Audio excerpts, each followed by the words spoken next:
오늘의 주제는 지방 아나운서 준비생들은 어떻게 준비를 해야 할까요? 라는 질문이 많이 들어와서 제가 이 질문에 대한 답을 좀 드리려고 하는데요. 저는 이 마음을 너무 잘 알고 있어요. 왜냐하면 제가 프로 지방러거든요. 저는 경북 지역에서 태어나서 경북 지역에서 직장에서 일을 하기도 했었고요. 또 사투리를 실제로 고친 사람이기 때문에 여러분들께 아마 이 이야기를 쉽게 좀 해드릴 수 있을 것 같아요. 직장인분들 지금 다니시면서 아나운서 준비하시는 분들도 많으시죠? 그런데 저는 지방에서 살고 있어요 라는 분들 많으시더라고요. 아마 가장 큰 고민이 제가 일상 속에서 사용하는 사투리를 어떻게 고쳐야 할까요? 라는 걸 가장 많이 고민을 하실 거예요. 이 고민을 저도 굉장히 많이 했었어요. 아나운서 준비를 하면서 일을 하고 싶은데 직장인분들은 9 to 6잖아요. 그런데 가끔은 또 야근도 있고 하루 종일 근무하고 지친 몸을 이끌고 아카데미까지 가는 게 쉽지 않다는 걸 잘 알아서 첫 번째로 서울로 직접 가야 하나요? 라는 질문이 많았어요. 사실 서울로 가서 대형 학원이나 유명한 학원에서 배우면 좋긴 해요. 정보력도 좋죠.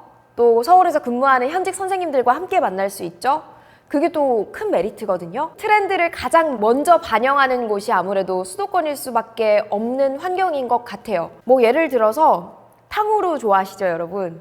그 서울에서 정말 탕후루가 유행할 때 지방에는 탕후루 가게를 찾아볼 수가 없었거든요. 그런데 이제서야 경북 지방에는 슬슬 탕후루집이 생기더라고요. 그런 것만 봐도 확실히 문화가 다르고요.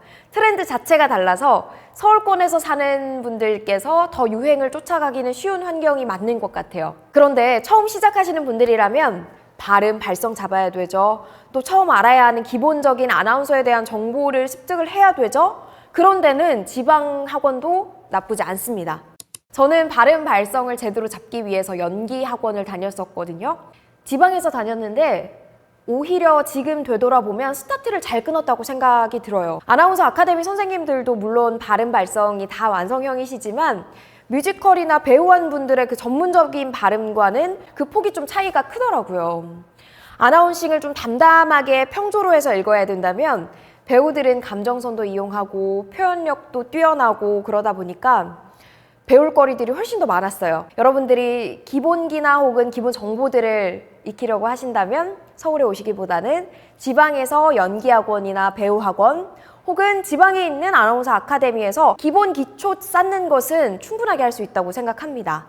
기초와 기본을 쌓으셨다면 그때부터는 저는 서울 아카데미를 다니는 걸 추천을 드려요. 이유는 명확하죠. 트렌드에 민감하고 환경 변화를 가장 먼저 적용하는 게 서울이라서 이 부분은 지역에서 극복하기에는 개인적인 의견으로는 좀 힘든 것 중에 하나라고 생각합니다. 물론 지방의 장점도 분명히 있어요. 지역사 아나운서 뽑을 때 연고자 정말 좋아해 주시거든요. 보통 지역사에 가면 PD님들, 작가님들, 또 방송 관계자분들이 모두 그 지역 출신들입니다. 그래서 제가 갔을 때 더 친근하게 바라봐 주시고 그 지역에 대해서 따로 공부하지 않아도 자라면서 체화됐던 것들, 자라오면서 봐왔던 것들 그런 환경들이 있기 때문에 그래서 익숙하게 근무를 할 수 있기도 하고요. 그럼 이쯤에서 아마 여러분들께서 사투리는 도대체 어떻게 고치셨어요? 정밀크님? 이라고 물으실 텐데요. 일단 가장 좋은 방법을 제가 말씀드릴게요. 이건 너무나도 쉽습니다.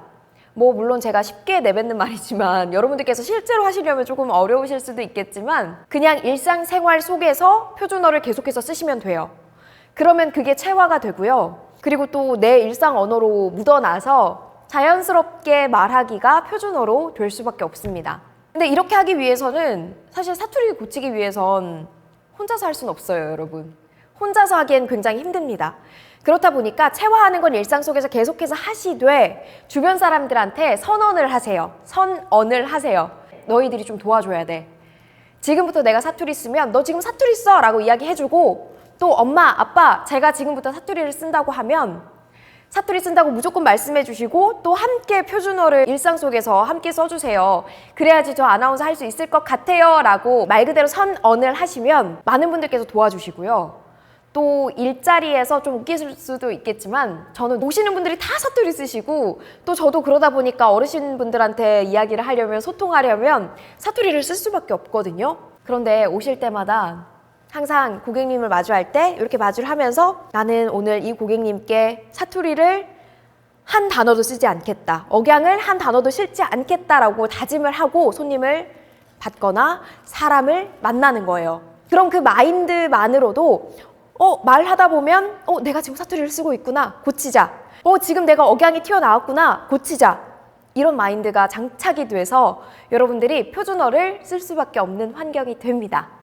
마지막으로 지방에서 연습하시는 분들이 발음 발성 연습할 수 있는 장소를 추천을 많이 해달라고 요청하시더라고요. 제가 추천 장소 2군데 알려드리겠습니다. 첫 번째로 정밀크가 가장 많이 연습한 곳은 바로 차 안이었습니다. 굉장히 의외죠. 차 안에서 할 수 있나 싶으실 텐데 왜 우리 가지고 다니는 노래방이라고 부를 정도로 가장 편하고 방음 잘 되고 소리를 지를 수 있는 곳입니다. 다른 사람들 시선을 신경 쓰지 않으셔도 돼서 내가 하고 싶은 방식들을 다 해볼 수 있어서 저는 개인적으로 스튜디오보다도 훨씬 더 좋다고 생각하고요. 두 번째는 학원 방음실과 스튜디오 대여입니다. 학원을 적극적으로 활용을 하세요, 여러분. 수업이 없는 날에는 아카데미도 다들 그냥 빈 방이거든요. 그 수강생이라면 아카데미에서는 무조건 말씀해 주시면 무료로 사용을 하실 수 있게 해주실 거예요. 그런 걸 잘 활용을 하시고 또 아카데미에서 하면 좋은 점이요. 상주하고 계신 선생님들께 또 대표님께 잘 못하는 부분이나 모르는 부분을 자주 이야기를 물어볼 수 있고 열심히 하는 모습 보여주면요. 자주 선생님한테 노출이 되면 선생님이 열심히 하는구나. 굉장히 열심히 하네? 추천해줄까? 이 건 한번 보여줘볼까? 보내줘볼까? 이렇게 추천을 해주시더라고요. 그리고 집 근처에 스튜디오를 대여하셔도 좋아요. 스페이스 클라우드나 연습실 스튜디오 대여라고 네이버에 검색만 해도 다양한 형태의 연습실이 나오거든요. 선택해서 합리적인 가격이고 또 우리 집에서 가까운 곳이다 하면 연습하러 가시면 됩니다. 대여하면 장점이 딱 한 가지가 있어요. 보통 2시간 정도를 대여하게 되어 있는데 정말 바짝 연습을 하게 됩니다. 내 돈 들여서 가는 만큼 효율의 끝판왕이라고 할 수 있어요. 자, 오늘은 이렇게 제가 지방에서 준비하시는 방송인 분들을 위해서 한번 팁들을 말씀을 드려봤는데요. 지역에서 거주하고 있다는 걸 핸디캡이라고 생각하지 않으셨으면 좋겠어요. 오히려 더 장점화시켜서 잘 활용을 하신다면 더 유리하게 작용할 수 있는 부분이 많기 때문에 여러분들이 그런 부분들은 좀 활용을 해주셨으면 좋겠습니다.